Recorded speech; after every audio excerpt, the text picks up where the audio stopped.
Disclaimer. The video serves informational and entertainment purpose only. The content is considered speculative and should not be treated as confirmed fact. We encourage you to conduct your research and form your conclusion. It all began with just 4 words.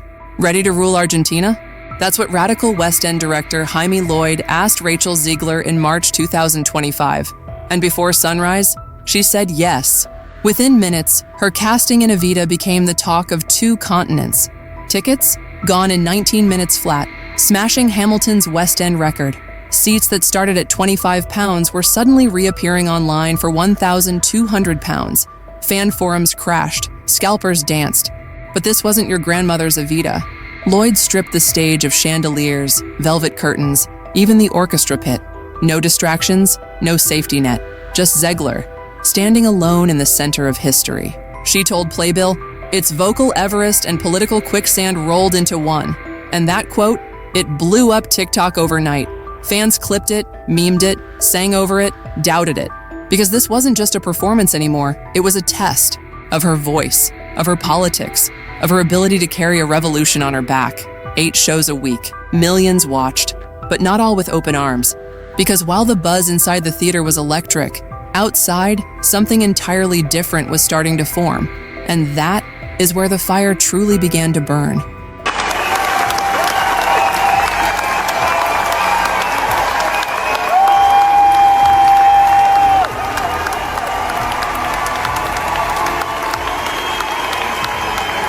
It was supposed to be theater for the people. On opening night, Jaime Lloyd did something no one expected. He staged "Don't Cry for Me, Argentina" from the Palladium's balcony. The crowd in the street, stunned, silent, then singing. The voice of Rachel Zegler rang out over London's West End like a political siren. Inside the theater, paying guests watched the feed on jumbo screens, not the stage they thought they paid for. The Guardian called it democratic theater. But for hundreds of ticket holders who dropped £250 or more, it felt like a scam. Paid a month's rent to watch a TV. One TikTok comment read, "That clip, 22 million views in just 48 hours." And the hashtag, #BalconyGate was born. Even Andrew Lloyd Webber tweeted a thumbs up emoji, cryptic but loud. The press split like an earthquake. Some praised the innovation, others called it woke window dressing. But the damage was already done. Zegler's performance wasn't just live anymore, it was a target. In a matter of hours, she went from spotlight darling to the face of a controversy neither she nor the audience saw coming. And this was just the overture, because someone was watching from across the Atlantic, and he was ready to pounce. Rachel Zegler, already a lightning rod in Hollywood, finally stepping onto the hallowed stage of the London Palladium to play none other than Eva Perón in the highly anticipated revival of Evita. But instead of cheers and standing ovations, the night ended in mass walkouts, refund demands, and a social media firestorm that no one, least of all Rachel, was prepared for. Jaime Lloyd's Evita at the London Palladium merchandise with prices.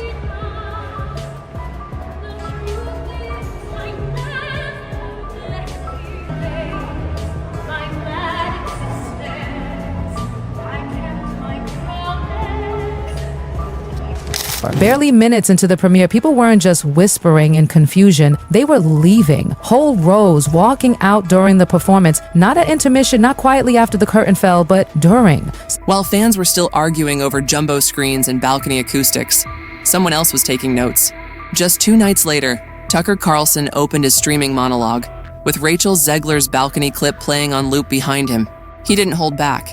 He called the show "History Cosplay for Pampered Elites," mocked Zegler's performance, and then dragged the conversation into something much darker.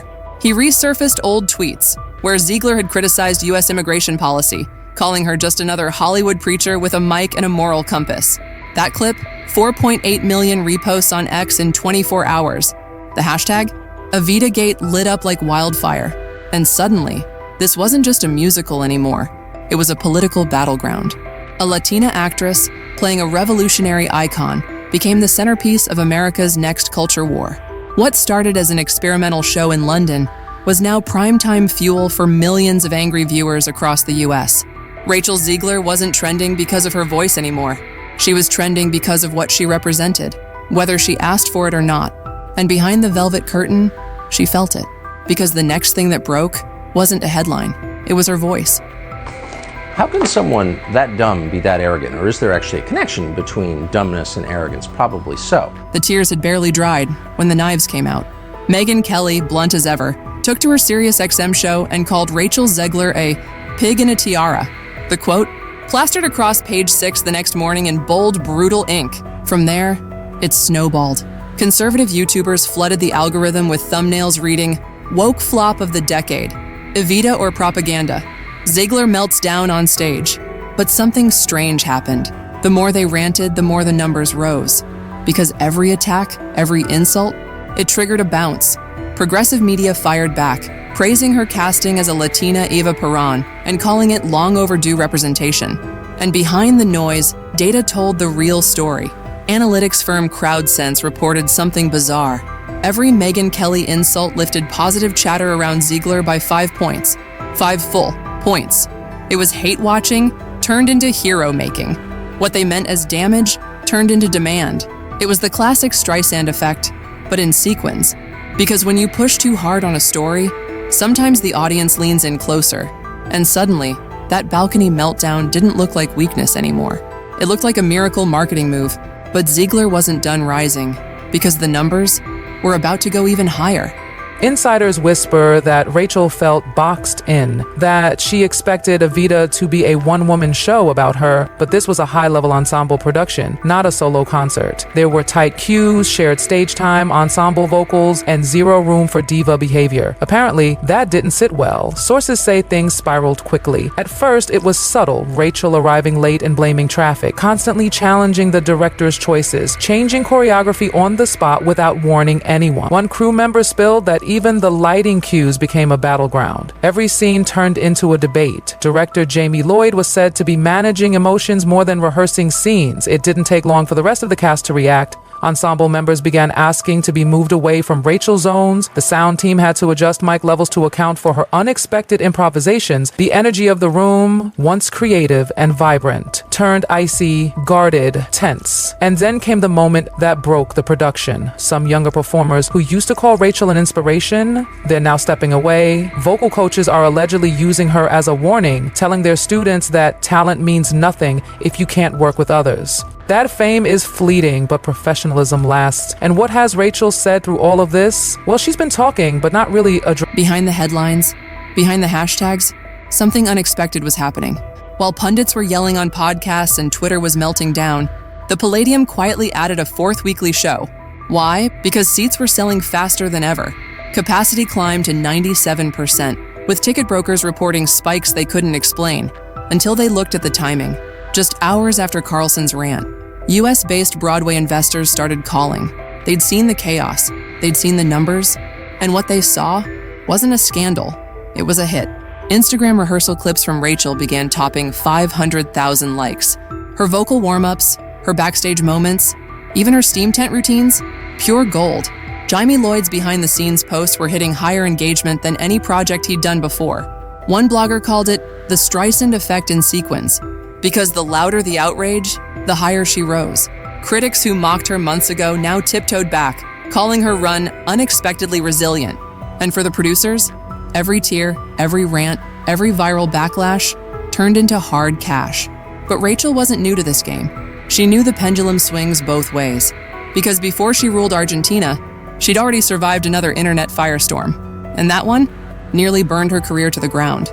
So I watched the very much talked about new production of Evita last week, and immediately after the show I posted a story commenting on how I enjoyed the production very much, but disliked the show itself. I was sitting there thinking, what the hell is happening? I really like what I'm seeing, but I also do not enjoy this at all. So I was very much aware of how important production choices are in your perception of a show, but I think I had never truly realized the scope of influence a production has on a show, to the point where it even overpowers the very thing that is essentially sustaining. The choreography was mind-blowing. The modernization of this relatively old musical visually was super interesting. And then we have the balcony scene, which is honestly a whole other video, but I really love the concept of having this piece of fiction mirror reality as genuinely as possible by putting Rachel Zegler in a very similar context. The casts are absolutely incredible, but the show itself, there isn't really a plot. The songs seem very disjointed, and it's quite hard to follow if you don't have historical context. Before Evita, before the balcony tears, Rachel Zegler had already fought a dragon. Its name? Snow White. In 2021, Disney cast her as the first ever Latina Snow White, a decision that sparked immediate backlash. Racist hashtags, troll armies, culture war headlines. But things truly exploded in 2023 when Zegler casually joked that the 1937 prince was a guy who literally stalks her. The internet lost it. Suddenly, every word she spoke was dissected, every frame of the movie ridiculed. Even Peter Dinklage slammed the studio for its portrayal of dwarves.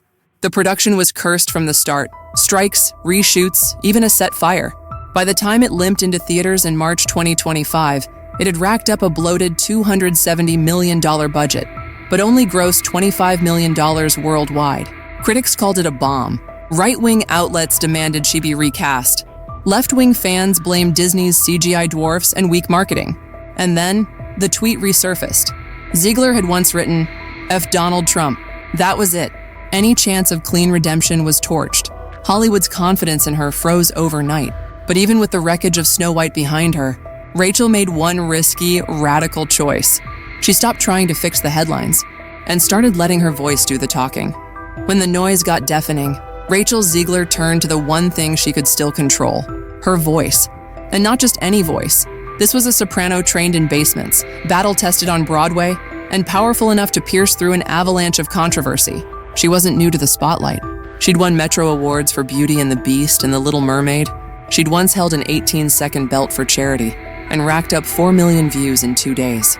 On West Side Story, she recorded live takes with no auto-tune. Engineers told Classic FM her raw vocals were uneditable because they were already perfect. And now in Evita, she was delivering 8 punishing numbers a night, every note, every crack, under a microscope. Yet the moment that truly hit fans wasn't a perfect note, it was the tears. On June 30th, a second encore balcony set drew a crowd so massive, it spilled into side streets. Inside, the ovation wouldn't stop. Zegler stood there, trembling, mouthing, "Thank you," as fresh tears streamed down her face. Fan cams hit 1 million views in 48 hours. Ticket sales jumped 15% by the end of the week. Even skeptics softened, because in that moment, it didn't matter what Carlson said, or what trolls tweeted, or what the box office for Snow White looked like. All that mattered was one voice, standing alone and being heard. It's a tightrope, strung between viral fury and vocal glory. She didn't crash. She didn't soar. She balanced on the thinnest edge of public opinion, with the whole world watching. One tweet nearly ended her. One balcony note almost saved her. She's been called a woke disaster, a diva, a hero, a pawn, and somehow she just keeps singing. Every moment she steps on stage now, it's not just a performance, it's a gamble. Because in 2025, one soundbite can tilt a career, and one sincere tear can shift the entire narrative. She's not just playing Eva Peron, she's living it, rising, falling, and rising again, under a blinding light she never fully asked for. So, what happens next? Will a Tony-worthy run rewrite her story? Or will one more viral flare-up send her spiraling again? That remains unwritten. But one thing's certain, the world isn't done watching. And Rachel Zegler, she's not done singing. If this story hit you, share this video with someone who still thinks musicals are drama-free. And in the comments, tell us, is Rachel rewriting the narrative or just surviving it? Because as the curtain rises on Act 2, one note could change everything. And that's the tea for today, my little gossip gremlins. If you enjoyed this drama buffet, don't forget to hit that like button like it's your ex's new partner's Instagram. Aggressively and with zero shame. Beauty. Subscribe to Fame Files so you never miss a single scandal, meltdown, or red carpet disaster. I'm literally serving up hot gossip every single day, even if my Wi-Fi begs me to stop. And listen, be a doll and tap that bell too, okay? Because your girl Macy's got bills to pay, celeb egos to roast, and a grocery cart full of overpriced almond milk that won't buy itself. shopping cart money. So until next time, stay nosy, stay fabulous, and remember, I spill it so you don't have to sip in silence. Bye.